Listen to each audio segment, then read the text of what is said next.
हर हर महादेव, जय शिव शंभु। शिव पुराण की कथा, अध्याय 15। सृष्टि का वर्णन। नारद जी के पूछने पर ब्रह्मा जी बोले, मुने, हम पूर्वोत्तर आदेश देकर जब महादेव जी अंतराध हो गए तब मैं उनकी आज्ञा का पालन करने के लिए ध्यान मग्न हो कर्तव्य का विचार करने लगा। उस समय भगवान शंकर को नमस्कार करके श्री हरि से ज्ञान पाकर परमानंद को प्राप्त हो मैंने सृष्टि करने का निश्चय किया। भगवान विष्णु भी वहां सदा शिव को प्रणाम करके मुझे आवश्यक उपदेश देकर तत्काल अदृश्य हो गए। ब्रह्मांड से बाहर जाकर भगवान शिव की कृपा प्राप्त करके बैकुंठ धाम में जा पहुँचे और सदा वहीं रहने लगे। मैंने सृष्टि की इच्छा से भगवान शिव और विष्णु का स्मरण करके पहले से रचे हुए जल में अपनी अंजलि डालकर जल को ऊपर की ओर उछाला। उससे वहां एक अंड प्रकार प्रकट हुआ जो 24 तत्वों का समूह कहा जाता है। वह विराट आकार वाला रूप था। उसमें चेतन न देखकर मुझे बड़ा संयंस हुआ और मैं अत्यंत कठोर तप करने लगा। 12 वर्षों तक भगवान विष्णु के चिंतन में लगा रहा। उस समय पूर्व होने पर भगवान श्री हरि स्वयं प्रकट हुए और बड़े प्रेम से मेरे अंगों का स्पर्श करते हुए मुझसे प्रसन्नता पूर्वक बोले, हे विष्णु ने कहा, ब्राह्मण वर मांगो, मुझे तुम्हारे लिए कुछ भी अदेय नहीं है। भगवान शिव की कृपा से सब कुछ देने में समर्थ हूँ। ब्रह्मा बोले, अर्थात मैंने कहा, महाभाग्य, आपने जो मुझ पर कृपा की वह सर्वथा उचित है, क्योंकि भगवान शंकर ने मुझे अपने हाथों से सौंप दिया है। प्रभु का विराट रूप 24 तत्वों से बना है, किसी तरह चेतन नहीं हो रहा है, जड़ी भूत दिखाई देता है। वैष्णव, आपको नमस्कार है। आज मैं आपसे जो कुछ मांगता हूँ उसे दीजिए। इस समय भगवान शिव की कृपा से आप यहाँ प्रकट हुए हैं। शंकर की दृष्टि शक्ति या विभूति से प्राप्त हुए हम सब अंड के चेतनता लाइए। ऐसा कहने पर शिव की आज्ञा से तत्पर रहने वाले महाविष्णु अनंत रूप का आश्रय लेकर अंड में प्रवेश कर गए। उस समय उस परम पुरुष के सहस्र मस्तक, सहस्र नेत्र और सहस्र पैर थे। उन्होंने भूमि को सब ओर से घेर कर उस अंड को व्यापक रख लिया। मेरे द्वार भली भांति स्तुति की जाने पर जब श्री हरि ने उस अंड में प्रवेश किया तब 24 तत्वों का विकराल रूप अंड सचेत हो गया। पाताल से लेकर सत्यलोक तक की अवधि वाले उस अंड के रूप में वहां साक्षात श्री हरि विराजने लगे। उस विराट अंड में व्यापक होने से प्रभु वह वैराज्य पुरुष कहलाया। पंचमुख महादेव ने केवल अपने में रहने के लिए स्वयं कैलाश नगर का निर्माण किया। सब लोगों के ऊपर सुशोभित होता है। देववर्षि संपूर्ण ब्रह्मांड का नाश हो जाने पर भी बैकुंठ और कैलाश, इन दोनों का कभी नाश नहीं होता। मुनि श्रेष्ठ, मैं सत्यलोक का आश्रय लेकर रहता हूँ। महादेव की आज्ञा से ही मुझ में सृष्टि रचने की इच्छा उत्पन्न हुई है।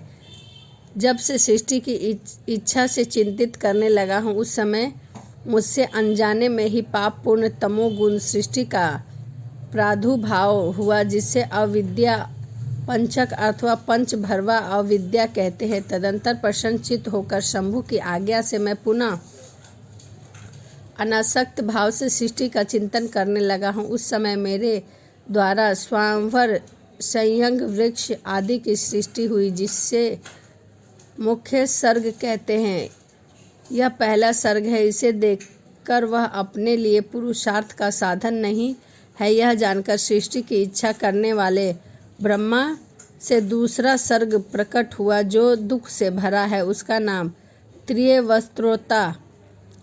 वह सर्ग भी पुरुषार्थ का साधन नहीं है, उसे भी पुरुषार्थ साधक की शक्ति से रहित जान कर जब मैं पुनः सृष्टि का चिंतन करने लगा तब मुझे शीघ्र ही तीसरे सात्विक सर्ग का प्रादुर्भाव हुआ, जिसे उद्ध्रोत स्रोत कहते हैं।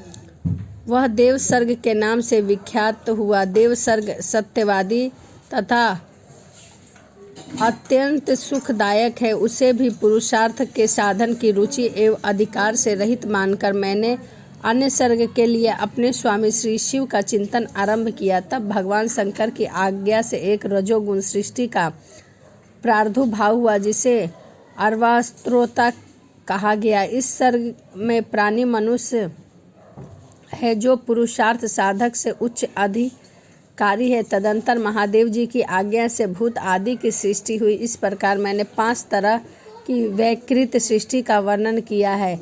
सिवाय 3 प्राकृतिक सर्ग भी कहे गए हैं जो मुझ में सानिध्य के प्राकृतिक से प्रकट हुए हैं। इसमें पहला महत्व का सर्ग, दूसरा सूक्ष्म भूतों का अर्थात तीसरा मात्राओं का सर्ग है और तीसरा वैकारिक सर्ग कहलाता है।